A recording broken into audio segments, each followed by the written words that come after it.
أعوذ بالله من الشيطان الرجيم بسم الله الرحمن الرحيم Assalamu alaikum wa rahmatullahi wa barakatuh. Peace and blessings be upon all of our respective viewers. From wherever you may be watching, welcome once again to Ahlul Bayt TV. This is Ahlul Bayt Live. We're here, inshallah, until 9:30 this evening. And we look forward to your communications, your interactions with us, inshallah. We're having a very interesting discussion, a very topical discussion, seasonal discussion, because of course on Sunday, if I haven't got my dates wrong, yes, on Sunday will be Christmas Day, and we thought that it would be very beneficial to speak about Christmas and the importance of Christmas Day. And to that end, it is my honor to welcome to the studio His Reverend Rana Yuab Khan, who is the priest diocese of the London Church of England. He is originally from Pakistan, spent many of his years actually in Pakistan, is now here in the UK, and of course has been very active in propagating the religion of Christianity, but has also done a lot of interfaith work, a lot of interfaith dialogue, which inshallah we intend to touch on this evening, and has worked quite extensively with the Archbishop of Canterbury here in the UK and also in his home country of Pakistan. So no doubt we'll have a very interesting discussion, and as always we look forward to any participation from yourselves, especially if you have any questions based upon what you hear this evening. First and foremost, I'd like to thank you very much for coming to our studios and holding this discussion with us. And basically, as we mentioned, in a couple of days, we'll be, or Christians particularly, will be celebrating Christmas Day as a day which signifies the birth of Jesus Christ, peace and blessings be upon him. And I'm sure you're aware of the fact that Islam also holds this great personality in the highest of esteem. But I wanted to ask you to maybe expand upon what, because of course Islam and Christianity are two of the three monotheistic religions. We could of course put arguments that there may be more than three, but at least in terms of the larger or more significant monotheistic religions, Islam and Christianity share a lot in common. What can we learn from Christianity and, of course, Islam about this great personality who is Jesus Christ? In the name of the Father, and of the Son, and of the Holy Spirit. Thank you very much, Rauf, for giving me opportunity and inviting me and to come and to share my views and to discuss this wonderful topic, which is very much relevant to our context, but also give us a lot of opportunities to learn from each other. Sure. And I really appreciate the intro of this today's discussion you just presented. Jesus is one of the most prominent personalities in the human history, of course. Interestingly, Jesus Christ, he himself is a bridge between Islam and Christianity, Christianity and Judaism, Christianity and rest of the world. Because if you read the Bible, both Jewish and Christian scriptures, Jesus or the Messiah is the most mentioned personality or the most mentioned name. If you read the Quran, again, Jesus is the most mentioned name in the Holy Quran. It is not just a coincidence that in Islam, Christianity and Judaism, as you was mentioning, Abrahamic religions or monotheistic religion, why all these three religions are so focused on this person. His birth is unique. Both again mentioned in Christian, Jewish and Islamic scriptures. And his ministry and his work, of course, that is quite significant. If you read the Bible, he only worked for 3 years. And in these 3 years, he prepared a small group of people, which we know as his apostles, and in Quran they are mentioned as Hawaris of Isa. So they went everywhere in the world and they spread the gospel, and then the churches came out from their ministry. So churches in the East, in the West, in other parts of the world have a huge, significant historical traditions. But birth of Jesus give us opportunity as Muslims and Christians to come together and to celebrate the birth of someone who is most mentioned name in our scriptures. This is quite common. If whether we accept it or not accept it, Jesus he himself is quite common. Last week I was in an event in central London, a Christmas dinner organized by British Muslims, and that was in a church, a wonderful opportunity, no debate, just nice atmosphere, and Christians and Muslims and Jews and people from different backgrounds, they were together. World Congress of Overseas Pakistanis, they organized that event. And I think it's a wonderful opportunity for us as people of faith to show to the world that Christians and Muslims and people of different faiths, they can talk together, they can live together, and they can celebrate their festivals together. This is one of the benefits that Christmas gives us as people of faith in the most decisive and most divided era of human history, when everywhere there are segregations. Lot of suspicions, lot of fears are going around in our societies. But what brings us together? This is more important. Where we can find a common ground, that is more important. Which are those feasts, which are those celebrations that will bring us together, and to tell to the world, look, you always see killings and massacres, Christian-Muslim conflicts, you see bloodshed going on in the world, but let's see, here we are Christian and Muslims, Rauf and Rana, a Muslim and a Christian, sitting together, talking about the birth of Christ and what birth of Christ give us as human beings.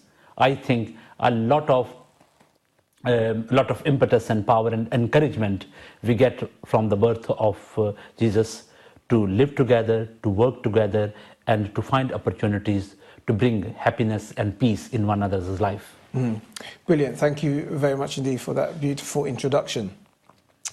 Now, of course, we as Muslims have also been celebrating the birth of our Holy Prophet over the course of the last couple of weeks, and the celebrations and commemorations continue. So it's almost, I remember actually a couple of years ago, it was almost as if on the same day. Exactly, on the same day, or there or thereabouts, of course. But specifically about what you've mentioned, the impact of Isa, Jesus Christ, peace and blessing be upon him. What was it about his mission, his ministry, his personality, which enabled him to have such an everlasting impact in terms of the growth of Christianity after his demise? Or I shouldn't really say demise, actually. Yeah, Jesus, various things you can circle, you can highlight, or you can see as some unique features in his work and in his ministry that make him significant. I can see a few things which I would like to mention. He was a young man from Palestine, Israel of the present day world, from Holy Land, from Middle East, if you like, the wider context. And at that time, Roman Empire was holding the whole globe almost. And people of Israel, they were captive. And a young man who was enthusiastic, sent by God, incarnation of God, and these all are dogmas and are beliefs that we can talk about. But he talked about the poor. The first word he uttered in his ministry was, "Blessed are the poor." In the Sermon on the Mount, we read it. So he talked about the poor, he talked about the marginalized, he talked about the sick and the needy, and he uplifted women and men, he uplifted captives, and he loved sinners and tried to transform their lives. And instead of going into the political way of bringing change in the world, And instead of going into that way where he can have a state power to bring change in this world, he adopted another way, which was different. He tried to touch the hearts and minds of the people, and he tried to transform individuals so that transformed and changed individual will come together and create a beautiful society of peaceful people living together. And these small peaceful pockets in the Roman Empire brought a huge change. If we see the early church, early Christians, they were poor, they were beleaguered, they were persecuted, and they had no voice. But they never tried to become a political oriented community, but they were very peaceful. They tried to help each other, and this was a beauty, and this was the fragrance that spread everywhere in the Roman Empire. And then it took almost 3 centuries for Christians to reach to the power or reach to the palaces. It was quite a long way, and during these 300 years Christians were persecuted, killed in Roman Empire, but they kept on the message of Christ: love one another, love your neighbor, and love your enemies. So he not simply said, love those who love you. He did not said only those, don't love those who don't love you. He said, love your neighbors, love one another, and love your enemies. And on these principles, Church of Jesus Christ was established, strengthened, and grew. And that's why it became a unique, if you like, religious movement in his time. And it gave a lot of opportunities for the deprived community within the Roman Empire to embrace the message of Jesus, who was simple in one hand, love one another. There was no religious complexities behind. Whatever your background is, whatever your caste is, from wherever you come, no problem. But by loving one another and by praying for each other, and even by loving your enemies, you will be able to bring change in this world. I think Jesus' uniqueness in his ministry was that instead of going through the route of getting a state power, he went through the route of ruling on the hearts and minds of the people. If people are changed, the world will be changed. If people are not transformed, there are always less possibilities for the world to become a peaceful place for each one of us. Yes, thank you. Good point. However, when I look at the world today, and of course, in terms of number, Christians are the largest religion out there, followed by Islam. These two great religions and these two great personalities are the catalyst, or the reason, if you like, for this movement. And of course, there are a lot of positive contributions that they've brought about. As you mentioned, it took 300 years for the power of Christianity to come to the fore, to be manifested. However, despite the numbers, if we look at Christians and if we look at Muslims in the world, of course, there's a lot of good Christians out there, no doubt. There are a lot of good Muslims out there, no doubt. But we see, I'm generalizing here, but if we look at Islam, we see a very, very, very small percentage of those who have adopted a very extremist ideology and kind of supplanted their mindset on the religion and tried to justify the religion that way. And maybe, again, I'm generalizing, maybe with Christianity, we're finding that even though many people may subscribe to Christianity, don't really practice it in the way that I remember as a youngster, which we'll talk about in more detail later on. So my question in essence is, have these two great personalities, and particularly Jesus Christ, because we're focusing on him more so, have they, while having done such great work, maybe not, how can I say, maybe failed in their mission? Or is it that we haven't taken on board what they brought? You have very rightly pointed out, around half of the world population, or almost half of the world population, is composition of Christians and Muslims. And Christians and Muslims are almost everywhere in the world. But I personally, and many Muslims and Christian scholars would agree, with this point of view. So by just having birth in a Muslim or Christian family, you can't be a Muslim or Christian.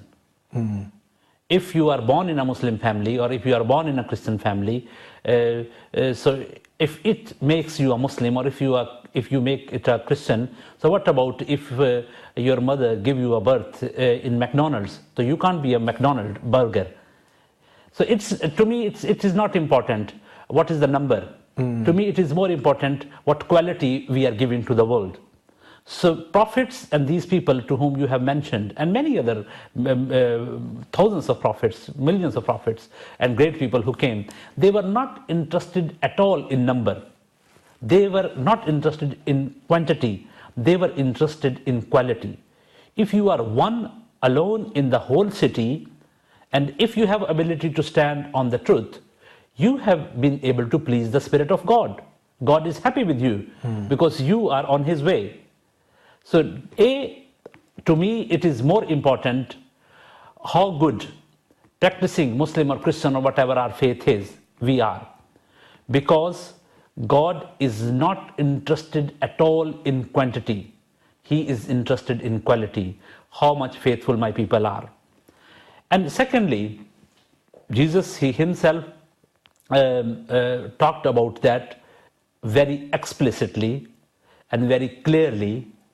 If you don't carry the cross, which means if you don't pick the difficult path in your life to follow me, you cannot be my follower.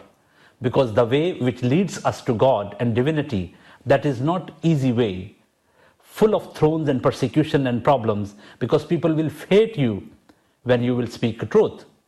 When you will follow the path of God, you will not be the most liked person in your society because people don't like it, especially the part of the world where we live. Religion is not something which the wider society celebrate. So they will say, oh, these are religious people, and they will bring ideas and thoughts and laws 1,000 years ago society. So I'm very convinced on that. That still religious communities, whether they are Christians or Muslims or Hindus or Jews or Sikh, whatever we are, a tiny group of people in all religious communities are faithful, but at the same time, some people who are aggressive and they have political motives and they have their own interests which they want to gain, and they took the way of violence. So I'm not taking them as representative of any religion. Sure. Because no religion promotes hate and prejudice and killing and murders. If someone takes that route, he or she or that group or these people are not following their own religion. But on the other hand, Jesus very clearly and explicitly said about what kind of community he is going to create. He talked about the kingdom of God. Once he was asked, are you a king? And King of Judea actually asked him, are you a king? And he said, yes, I am a king, but my kingdom is not of this world. But his kingdom is for this world, but not of this world. So he came to become a king, not a king who will sit on the throne, but a king who will carry the cross. A difficult way of life, but being persecuted by his own people. So this was important for Jesus. And also, if you want to be a true follower of Jesus, you need to take that route that will lead you to divine being, but at the same time, you may face persecution, you may face problems, you may face hate and prejudice in your society, but you have to stick on that. Not because these are difficult things, but because you will end up in the prosperity and love of God, where you will enjoy the paradise forever and ever. So this is what the core message of Jesus is. And those Christians who are born in Christian families, and many Muslims who are born in Muslim families, and their names are like Muslims' names, their names are like Christian names, but they are to me a nominal Christians. And nominal Christians are those Christians who are born in a Christian family. They might celebrate Christmas and they might go to church sometime, but they don't have any personal relationship with God. For us Christians, Jesus only came to establish a personal relationship of human beings with God, so that that lost relationship can be relinked again. So if those Christians who hate others, if those who say we are Christians and bring discrimination in the society, whether they are in the East or whether they are in the West, whether they are head of the states or whosoever they are not true followers of Christ. And Pope Francis, in last few months, he said, those who built walls cannot be followers of Christ, because he came to build the bridge. Thank you. Thank you very much indeed. We've just got about 3 minutes to the break. Just one last quick point, if we can squeeze it in quickly, and that is, you've highlighted that there are numbers, but the quality is maybe, and as you said, it's the case with a lot of religions that the quality isn't always there. I know that in Islam, a lot of our scholars are looking at ways in which they can try and increase, not the numbers, but the quality, to try and bring those who subscribe to the religion, if you like, verbally, to have it within their heart, and for that to show fruition in their actions. How are you, if you like, tackling this particular challenge in Christianity? Or are you? So be Christian, and even current Archbishop of the Canterbury, Justin Welby, he is very keen on that. If you are not practicing Christian, you are not Christian. Christian means someone who practices teaching of Christ. And it is more important for us to pray for one another and to spread that good news that you know. If, for example, you have something good to tell to me and you don't tell, you are not helping me. Sure. If I have something good to tell you, if I am not telling you, I am not helping you. But this is not our whole duty to spread the good news in words. But this is also our responsibility to help the poor and the needy in our society if we can. So by helping one another and by spreading the good news which we have, we will be able to help each other. And I think it's what you just said, how people are trying to transform the societies by reaching out people, meeting with them, spending time with them. Leaders are trying to transform. Thank you very much indeed, Reverend Rana Uab Khan. We are due for our first break. Join us in a few more minutes for the continuation of the show, discussing some other topics around Jesus Christ, peace and blessing be upon him, on Christmas. We'll see you in about 4 minutes. Assalamu alaikum.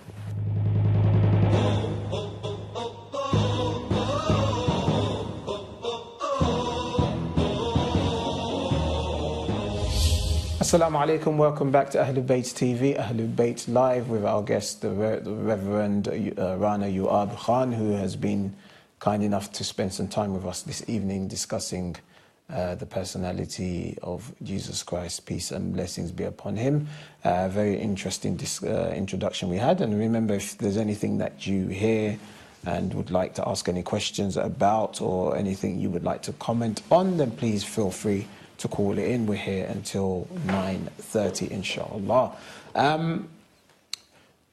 Reverend, I wanted to ask you about Jesus Christ, peace and blessing be upon him, but also his mother Mary, or Maryam, as she is mentioned in the Holy Quran, because I know that you've done a lot of interfaith work, so I'm sure it comes to no surprise to you to know that there's a whole chapter dedicated to Lady Mary, or Maryam alayhi salam, in the Holy Quran, chapter 19, which actually talks about her and Jesus Christ. And one of the interesting intricacies of the Holy Quran is that whenever Isa alayhi salam is mentioned, he's always mentioned in conjunction with his mother. So Isa ibn Maryam, Jesus, the son of Mary, which is quite unique, because as far as I'm aware, there isn't any other prophet in the Quran who is mentioned. In fact, I'm sure of the fact that there's no other prophet who's mentioned in this way. So this is the status that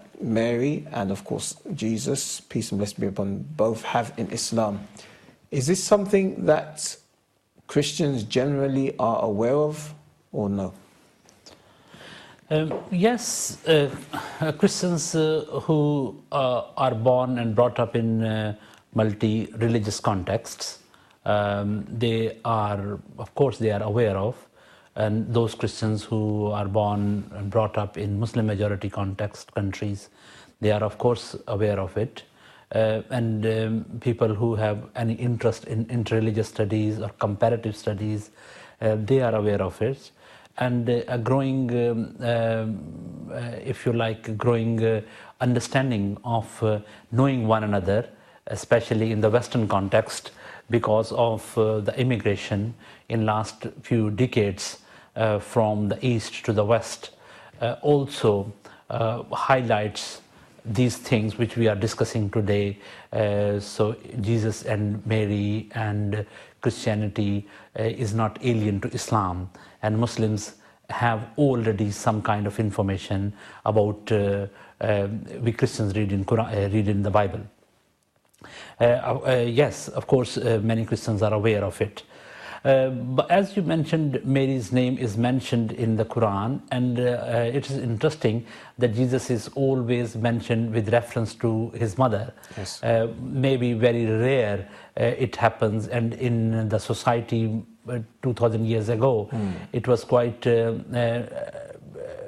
dishonoring someone, if you like, a man mentioned not by his father or by his paternal side, but from the maternal relationships. But on the other hand, if we see another dimension of why Jesus was mentioned in this way, so quite a significant role Mother Mary played in God's plan. So the birth of Jesus and all prophets, as you and we believe in Islam and Christianity, all people who come from God, they are in God's plan. So Mary was also in God's plan. Sure. And interestingly, you would know better than me, Mother Mary is the only woman mentioned in the Quran by name. And not just mentioned by name, but the whole chapter is after her name. And Surah Al Imran is after her father's name. So Jesus, his mother, and his grandfather, they all have a huge, if you like, role in the Islamic scriptures as well, in the Christian and Jewish scriptures. So Mary's name and Surah Maryam, the chapter of Mary, as you mentioned, and if you go into the history of interpretation, why the prophet revealed Surah Mary. So when a small group of people who were persecuted in Mecca, they were sent by the prophet in Abyssinia, and Hazrat Jafar, he was responsible to take over, to take that group to the Christian kingdom, and they were asked, if they ask, what are your views about Christianity? What are your views about Jesus and Mary? What should we tell them? And then prophet received this message and he handed over to them. And when they ask you, what are your views, what is your understanding of Christianity, Mary and Jesus, you tell these verses to them. So Surah Maryam and chapter of Mary is a good source in both of our religions, that it can be further explored and it can be further probed. Not just for scholars, but even people, ordinary Christian and Muslim, how close we are and how very clearly both scriptures carry the story of birth of Jesus. And interestingly, last week I was when I was finishing my sermon or the khutbah, which I am going to give on 25th, I was reading all these things, but birth of Jesus is the most detailed mentioned birth in Bible and Quran. If you read the whole Quran and whole Bible, many births are mentioned, but the most detailed mentioned birth is the birth of Jesus. And in the Quran, it's not Jesus' birth is mentioned. Mary's birth is also mentioned. If you read the Surah Al Imran, Yes. there you will see the Mary's birth. So these things we Christians and Muslims need to learn more, and not read to learn from our perspective, but read to learn from others' perspectives too, and then we will be able to build strong bridges, and these strong bridges will help people to cross the rivers. Sure. You mentioned a growing understanding. We will, inshallah, in the third segment, talk a bit more about interfaith dialogue, which I know that you're very active in. But so maybe if we could just touch upon it now, if you don't mind. Is there a growing understanding between these two great religions? I mean, you mentioned the classic example of the first migration and the relationship that was built up between Christianity and the early Muslims from the start. But when we look in the present day and we see a lot of the attacks, unfortunate attacks in your home country of Pakistan, we were talking in the break about your visits to Egypt as well, and I know that there's a large Coptic community there. And I remember, sadly, especially when we had the rise of the Muslim Brotherhood, attacks on some of the Coptic churches there.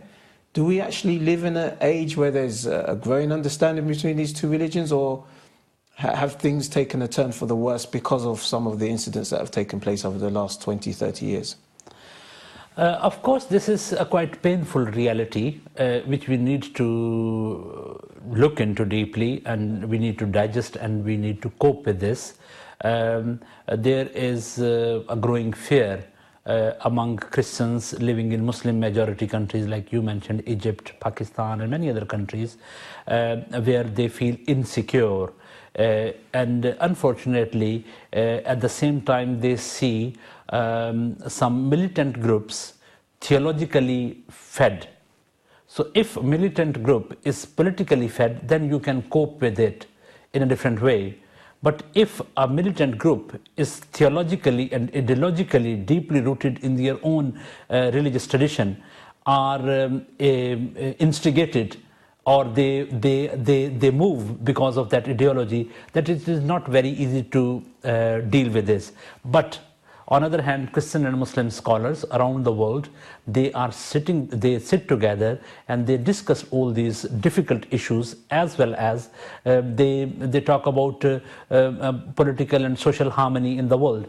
So by the end of the day, these are the sources of our authority, which will help us to re-radicalize ourselves. But if, for example, I as a Christian, if I grew too much in hate, who will bring me back to the normal? That's not just anything else than the scriptures I believe in. If someone or the people who read these scriptures onto me and interpret these scriptures onto me in a way that these scriptures are helpful for me as a Christian, and me as a Christian, and then connected with the wider society, so that I am able to bring peace through my life and through my acts in this world. In the same way, Muslim scholars and theologians and Christian Muslim scholars and theologians, they sit together and they do a lot of exercises like scripture reasoning, and how our scriptures and how our sacred texts are misused by certain individuals and groups. And by using these texts and these historical stuff, they are bringing chaos and violence in the society. And I think this is the responsibility of those religious leaders who have authority in this world. But the tragedy nowadays in this is the authority has gone from the historical theological institutions to the internet. So the Google Imam is much more powerful than the Google Imam sitting in the mosque. So young people who don't go to any mosque or to the church, they simply go to their computer, or to their, even you don't need to go to their computer. The whole world is on your palm, in your hand, through your smartphones. So those people who are putting and uploading that nasty stuff, that radicalize young people who bring literally violence in this society, and sometimes they pollute religion through politics because they have interests in money and power and all that. And that's why I think this is more important for serious, passionate and peaceful religious scholars to sit together and to reclaim their religion who was basically meant to bring peace in this world. Well, we can discuss this a bit more, that maybe one of the ways forward is for the imams and the priests of this world to become or to utilize the internet, the information technology, if you like, to further their cause. But as I said, we can discuss that in a bit more detail when we look a bit more into interfaith dialogue. I wanted to ask you about something which is, I wouldn't say pivotal, but is almost a cornerstone of our belief as Muslims, and that is the belief in the fact that Jesus Christ, peace and blessings be upon him, did not die, and that he is to come back at the end of time. And of course, you know, this today was more to get a Christian perspective on this rather than what we as Muslims believe. So you, as a Christian, can you enlighten us as to what your beliefs or your understanding or your assessment of the scriptures are with regards to the second coming of Jesus Christ, peace and blessings be upon him? Jesus Christ to us went into heavens, and he will come back before the day of judgment. And this is one of the common, if you like, eschatological ilm al-akhirat passages in Islam and Christianity. It is the hope that strengthened first century Christians, and that's the hope and that's the only strength Christians have till today. I'm just taking you back 2000 years ago, when a small group of ordinary people, they were just 12 or a few hundred people, they were not very powerful, and their master or their leader or their to whom they were following, they died and they disappeared, and he went into heaven, and they saw that. But on the other hand, people who were very powerful politically, religious leaders in Jerusalem at that time, and political elite of Roman Empire, it was quite difficult and impossible for them to understand how it can be possible that someone has been taken into heaven. Has it happened before? No. Is it something you can prove? No. But what surprised rest of the world was that why these people are ready to die, and they can go to any extent just because of this belief that yes, we follow Jesus, we followed him, they killed him, and now he is in heavens, and we have seen him. So this actually strong belief hugely touched rest of the world, that they are not all slain, they are not foolish people. Why they are ready to die? Even their women, their young people, they all believe that yes, he gone into heaven and one day he will come back. So when they shared these views with other people, that we believe in Jesus, to whom they persecuted, to whom they killed, and he is now gone in heaven and he will come back. So this actually, their faith was quite a strong hammer, if you like, of the world that time, and it helped others to understand, and to finally they were convinced because of this this great mystery, if you like. They were not able to prove it, but they were able to show their strong commitment to this faith. Even they were ready to die. Many people die because of this faith, because again many Roman powerful people, and many religious leaders of Jews at that time, they might have this idea in their mind. Okay, so they are trying to create again a fear that he will come back, and he will come back as a judge. He will come back before the day of judgment. So they are talking about to whom we killed, and they are saying, you did not kill him, he's gone into heaven after his resurrection. So they are, on one hand, they are trying to disprove us, and on the other hand, they are trying to prove that the one who was killed by us is not actually one who has been defeated, but one who will come back as victorious. So this idea and this belief which Christians still hold, and that's the only hope we Christians have, and that was quite a significant, that put a significant impact of Roman Empire at that time. Sure. I guess I can see lots of parallels here between Islam and Christianity, because of course you mentioned a very important word there, which is hope.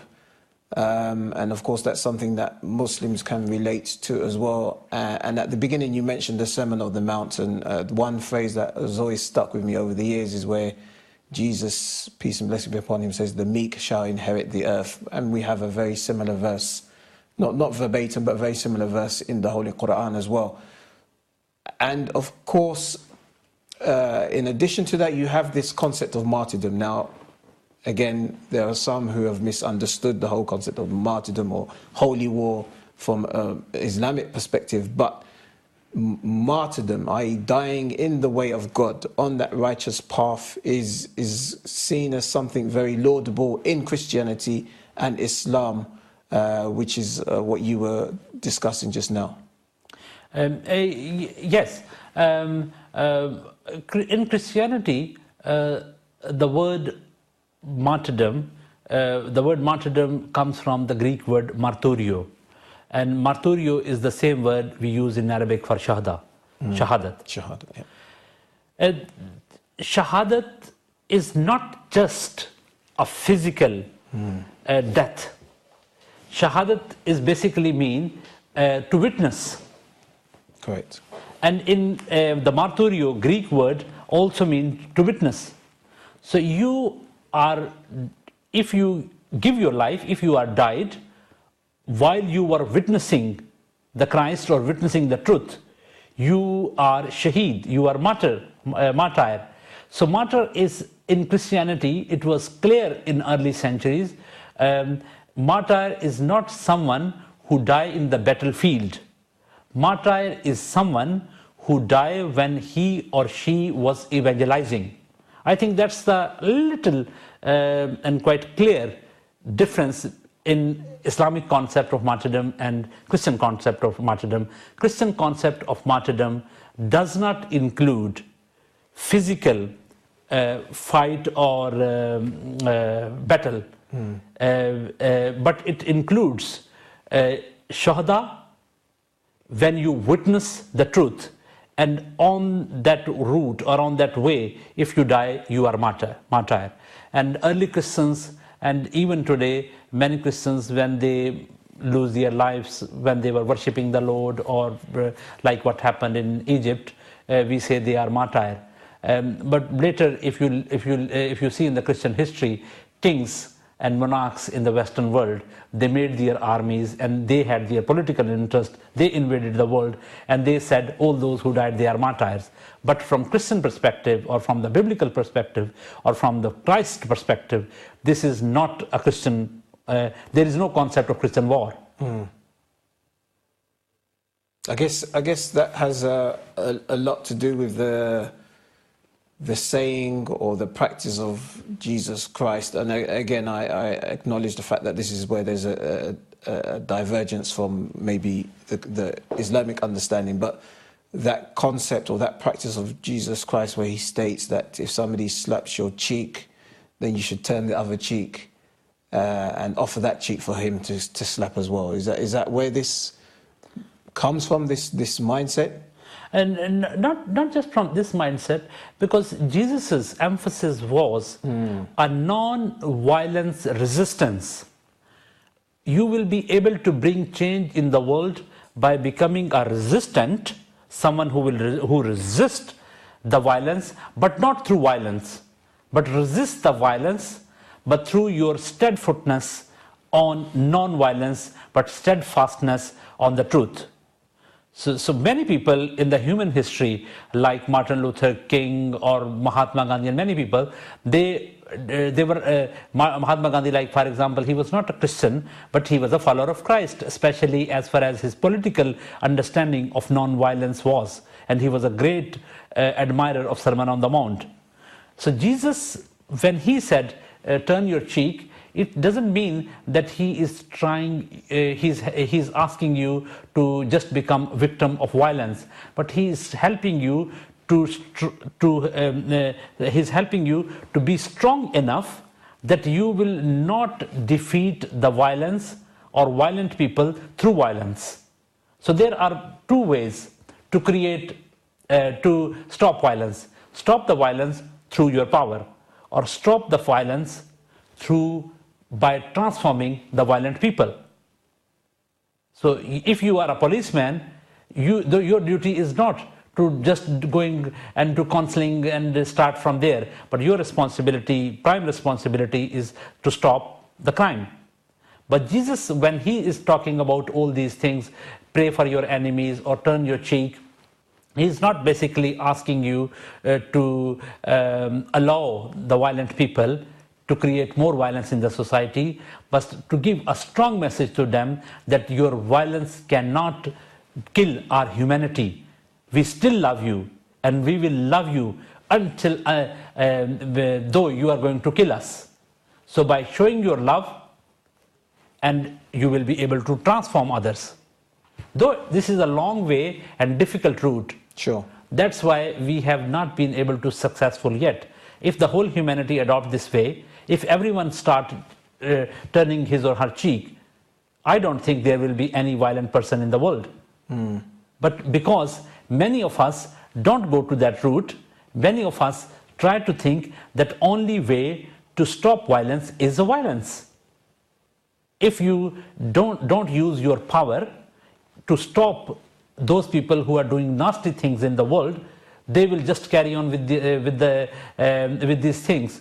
But I sometimes think, if whole globe, if each one of us think in this way, okay, tomorrow if that person will say anything bad to me, I won't return, I won't pay back.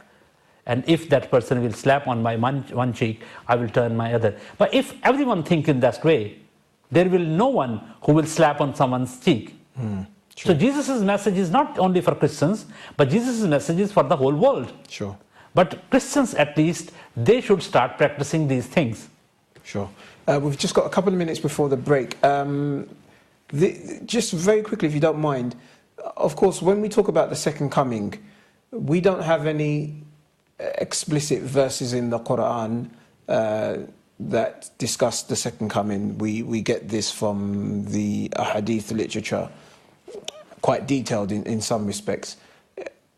My recollection of the Bible, I mean, maybe in Revelations towards the end there are some insinuations, if you like, but I don't remember that being in the Bible. So where do you get what's your source material for the second coming, or is it quite limited?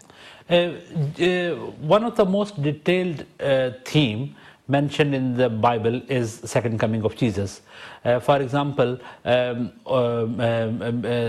Gospels, their last chapter ends with his ascension, and also with this promise that he will come back. And then if you read the rest of the scriptures, New Testament, Injil and letters of apostles, you will find a lot of stuff. They are talking about the hope we have in the return of Christ. So this is the thread that goes on. And if you read even from the Jewish scriptures, you will see Messiah in two phases: his first coming and his second coming. And the book of Revelation, as you have already mentioned, it also talks about his second coming. So second coming of Jesus Christ before the end time is one of the works which he still pending, and when he will come back as the judge before the end time, he will do that. But his mission will not complete until he will have come back. And I think this is one of our shared Of things. course, something that we both look forward to, God willing. We are due for our second break. Join us in a few minutes for the continuation and conclusion of tonight's show. Many more things to discuss, inshallah. See you soon. Assalam.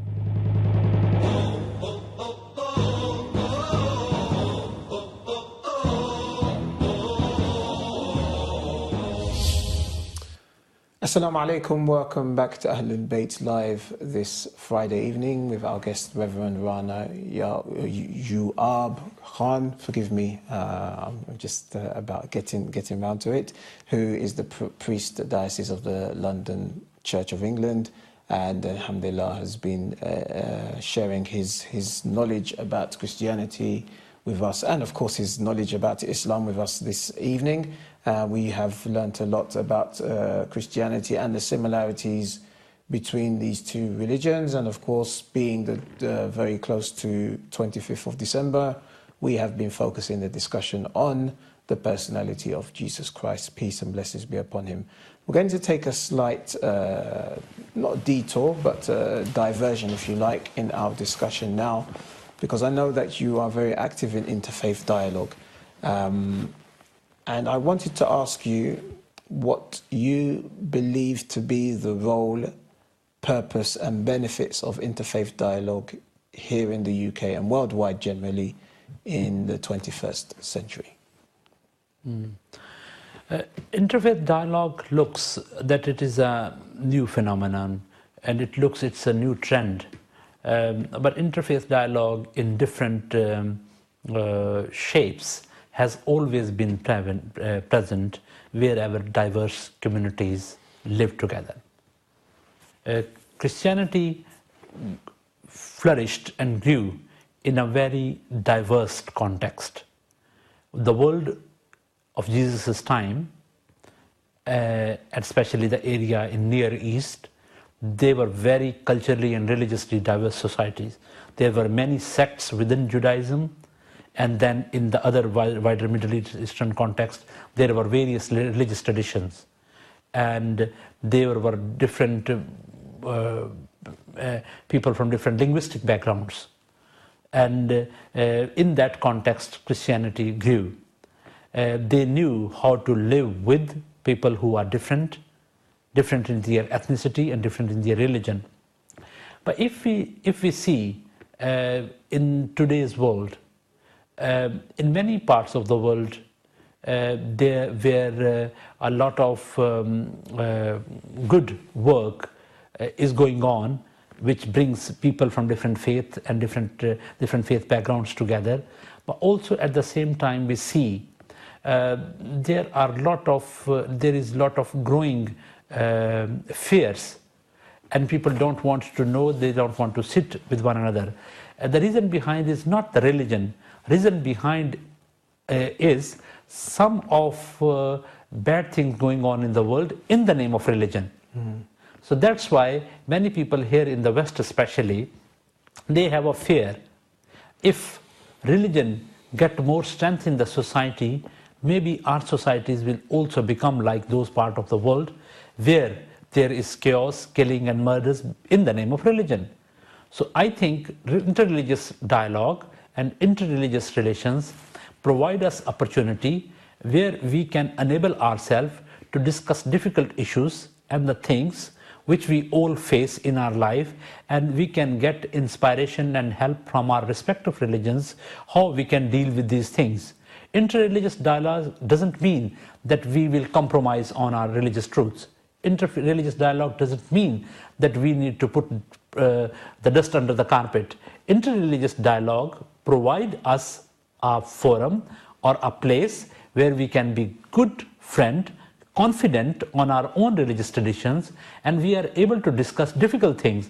For example, difficult theological issues. We have a lot of similarities, as we have discussed, but we have a lot of things which are not similar in our religions. But interreligious dialogue provide us opportunity and strengthen our friendship. Then we are able to discuss similarities, at the same time differences, and help us to respect one another, acknowledging that we are different. And I think in today's world, it is more important, especially in the West and also in many other parts of the world where Christians and Muslims and people from different faith backgrounds, they have lived together for centuries. Like Christianity and Islam, they grew together in the Middle East. And Christians and Muslims have been living together. And Christians, as during the break we were discussing, you visited the churches in Syria, but what is happening in Aleppo, what is happening in other parts of the Middle East with Christians. So these all are concerns, but these all are also a very strong message that throughout this time, we have forgot the message. We have forgot the way of life. We have forgot that love we learned to live together, and now we again need to learn it. And we need to de-learn that hate that we have learned throughout these decades because of these old militant ideologies going on in the world. Sure. This might sound like a bit of a quirky question, but in all of your years of this interfaith dialogue work that you've been involved in, surely there must have been occasions where, have there been occasions where you've been in a particular gathering where you've just thought, this was a mistake, I shouldn't be here, or today was a total disaster, it just wasn't how I expected it to be. Those people were so arrogant, ignorant, whatever it may have been. I mean, have you had days like that, or has it always been rosy?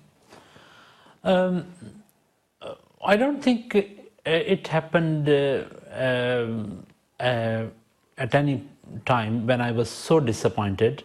Usually, I am disappointed when people are not ready to discuss difficult things. Sometimes we are very good in ignoring the truth that we are different. But I think if we are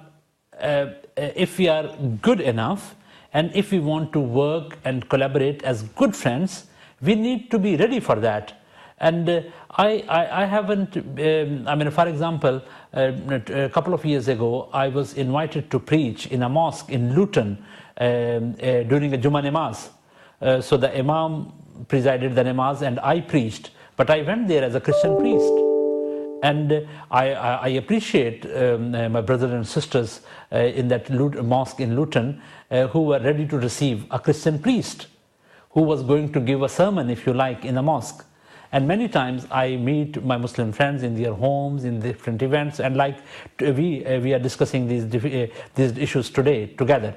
So I think this is not impossible, rather it is easy.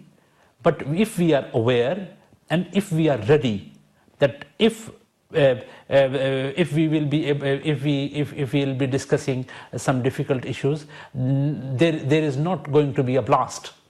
And nothing will happen, but certainly we will be more stronger in our relationship and in our friendship.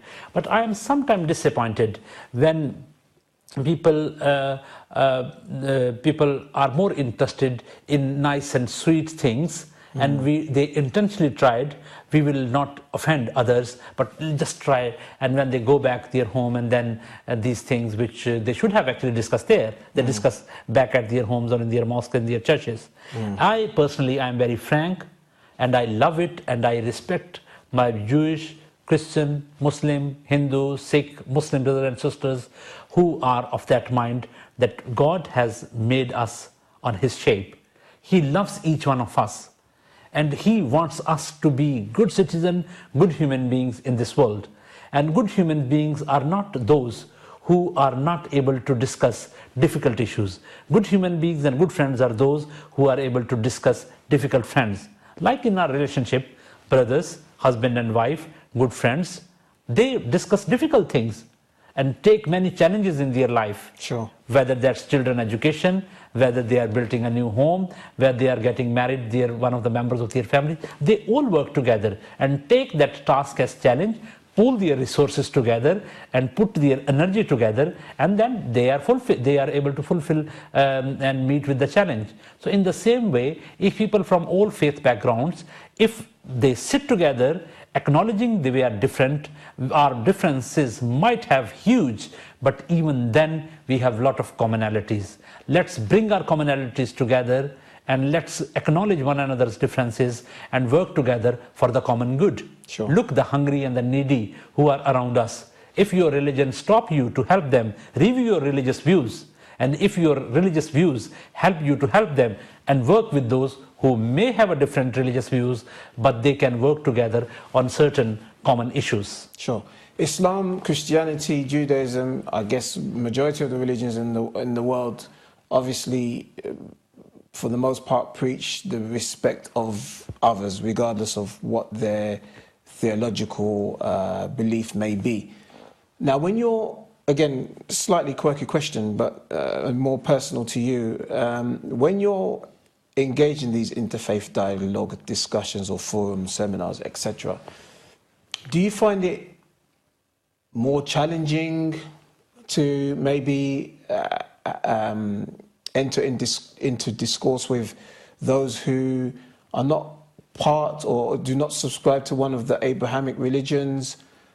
I mean, I'm thinking, forgive me if I'm wrong, but I'm thinking you grew up in Pakistan, so you've interacted with Muslims, you are obviously well versed on some of the principles of Islam as well. So I would imagine culturally there wouldn't be much difference between you and a Pakistani Muslim. So I'm thinking interfaith dialogue with a Muslim from, let's say, the subcontinent would be relatively easy. But I don't know, to discuss, I don't know, for example, Buddhism with a Japanese person, would that bring about more challenges to you, or is that something that you've been able to work around as well? Yes, I can see what you want to say. Your cultural, linguistic background Monotheistic background as well. Monotheistic religious background help you to engage with easily, comparatively, with those to share your culture or monotheistic background and all that. Yes. But I can see a lot of strength in this idea, but I haven't felt any difficulty engaging with people who may come from Chinese or different entirely cultural or linguistic backgrounds. Because if you are dealing with religions, if you are dealing with ideas, if you are dealing with ideologies, then certainly you can find some kind of these things, helpful or unhelpful.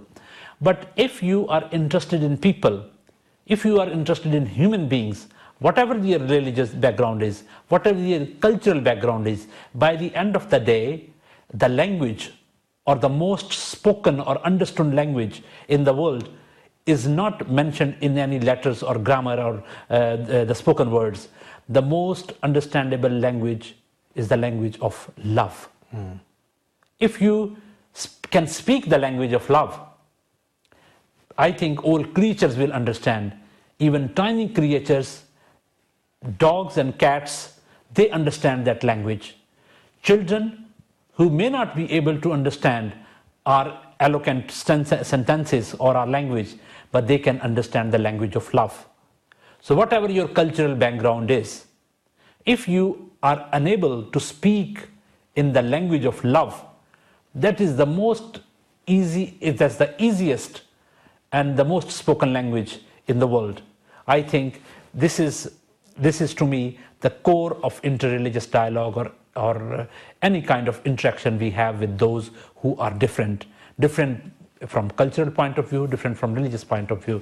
And I have learned this throughout my life, and especially through my experience with working and living and studying with people who come from different background, different cultural, different religious background.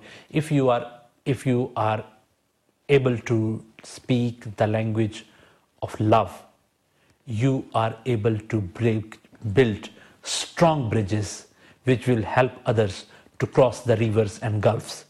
But if you still are stuck with the language that is not the language of love, we may be able to build strong walls, but not bridges. Sure. We are coming up to Christmas, and of course Christmas is a very important time of year, especially for our Christian brethren around the world. But in the kind of wider context, especially here in the West, but arguably even in the East as well, we find that the world generally is becoming ever more secular. And while it is not or should not be, and I'm talking from a Muslim perspective here, not be our role per se to try and propagate Islam and try and get everybody to become Muslim, and or at least trying to get everybody to believe in God. It is, of course, a concern of ours that the world there seems to be a shift towards disbelief, if I can call it that, or at least a separation of state and religion. Tell me, one, if this is a concern of yours, and two, if it is a concern, how do you go about tackling this, or is it just something we just have to accept? Yes, I mean, growing secularism, which to a certain extent is aggressive secularism in the West, is entirely provide us a different context than growing military extremism in many parts of the world. So in many parts of the world we see growing religious extremism, but in many parts of the world we see growing aggressive secularism, where you are asked to do or to perform your religious duties in a certain way, where you are dictated or you are asked not to wear certain sort of clothes, as you're wearing, your language, your talk, your way of life, all is monitored through this whole spectrum and through this whole, if you like, controlled by growing secularism here in the West. I personally have a lot of concerns about that, but I think it is important for us as religious people to portray our religion in a world that we don't have any tension with anything.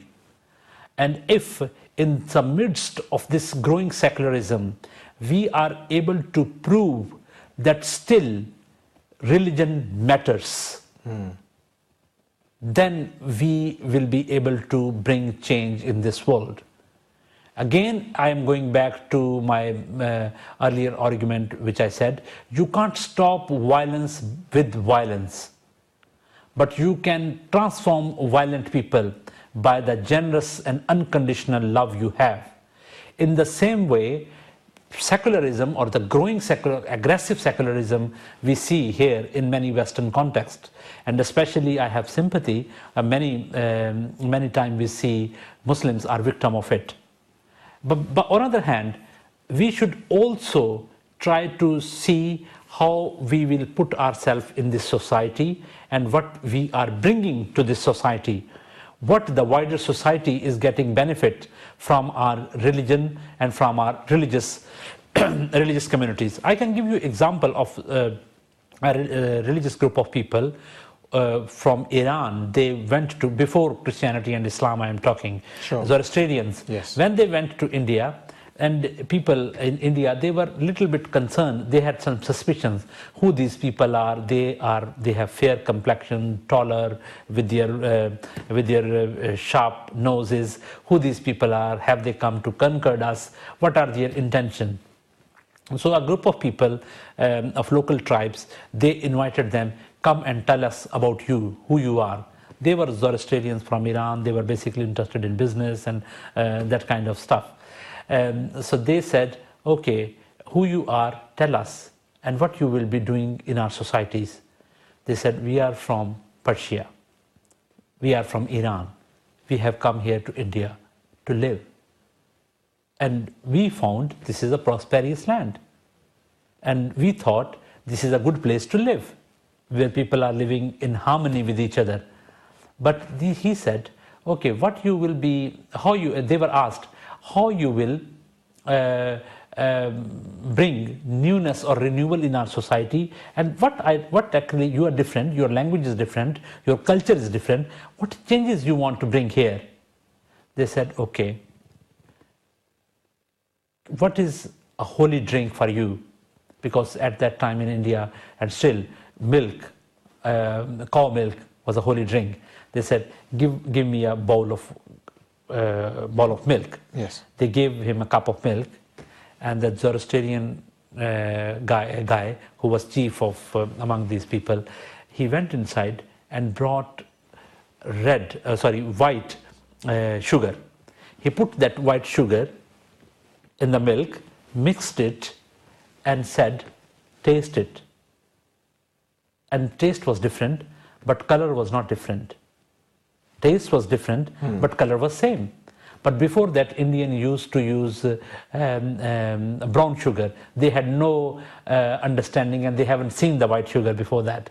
And when they tasted, taste was different, but the color of milk was the same. That Zoroastrian guy said, this is what we will bring to your culture and to your society. We will not change the texture and the outer, but we will change the taste. And you will enjoy that taste.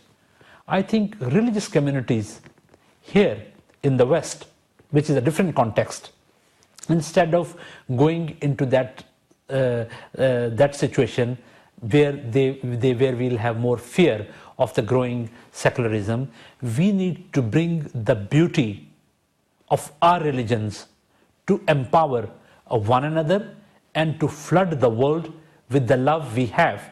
If we are able to look after our neighbors, if we are able to partake with others for the common good in this society, if we are able to be a peaceful citizen in this society, if we are able to remove all the violent views within us or around us, then I don't think any ism or anything which is against religion can make us a target.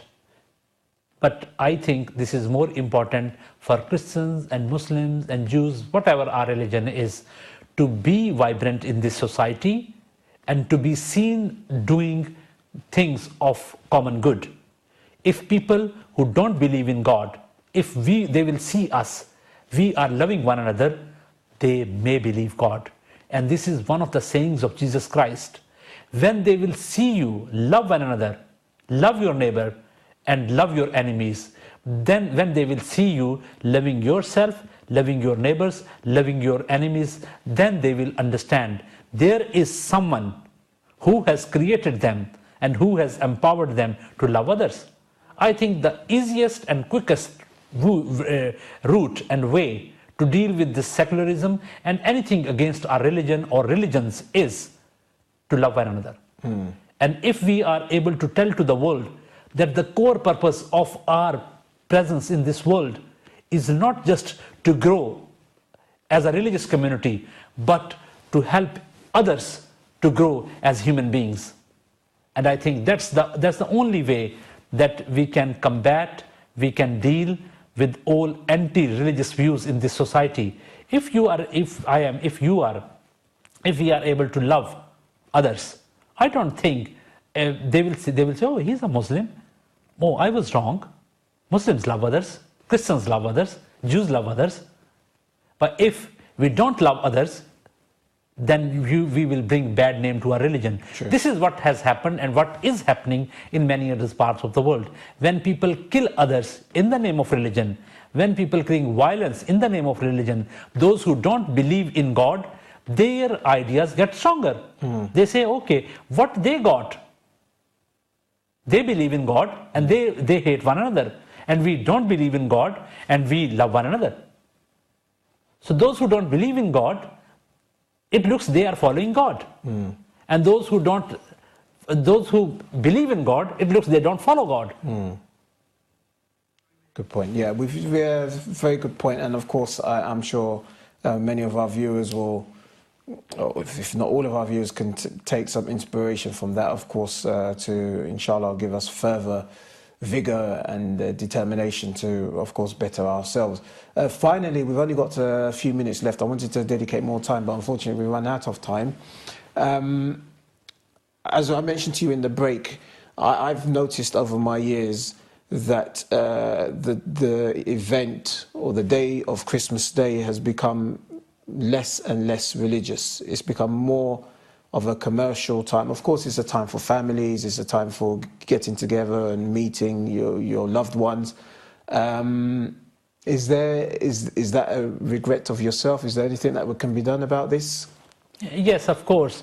I still remember when I was a little child, Christmas was more a celebration in the community, and families and individuals, they'll have a lot of fun and celebrations.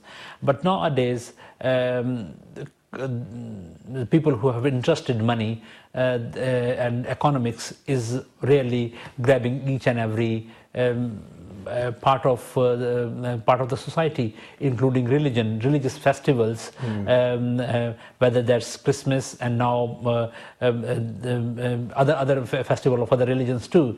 So commercial world is trying to sell their products, and poor people who don't have money, they are attracted by various deals and various ways how these commercial giants, they can take money out of their pockets. And what happens by the end of the day, after Christmas, many people who go into debt. But again, I want to tell you the origin of the Christmas. Jesus, Mary, they were poor economically. They did not have a lot of money, and even Jesus was born in a cradle, in a poor family. But today, people who just spend money on Christmas to show to others that we have, they are not following Christ. But by helping on Christmas to those who don't have money, don't have place to live and food to eat, we will be able to celebrate a true Christmas. Thank you very much indeed, Reverend Rana Uab Khan. It's been a pleasure to have you with us. I thank you on behalf of all of our viewers as well. We, of course, wish a very Merry Christmas to all of our Christian brethren out there. Thank you very much for watching. We'll see you again soon. Assalamu alaikum wa rahmatullahi wa barakatuh. Ahlul Bayt TV, the holy household for every household.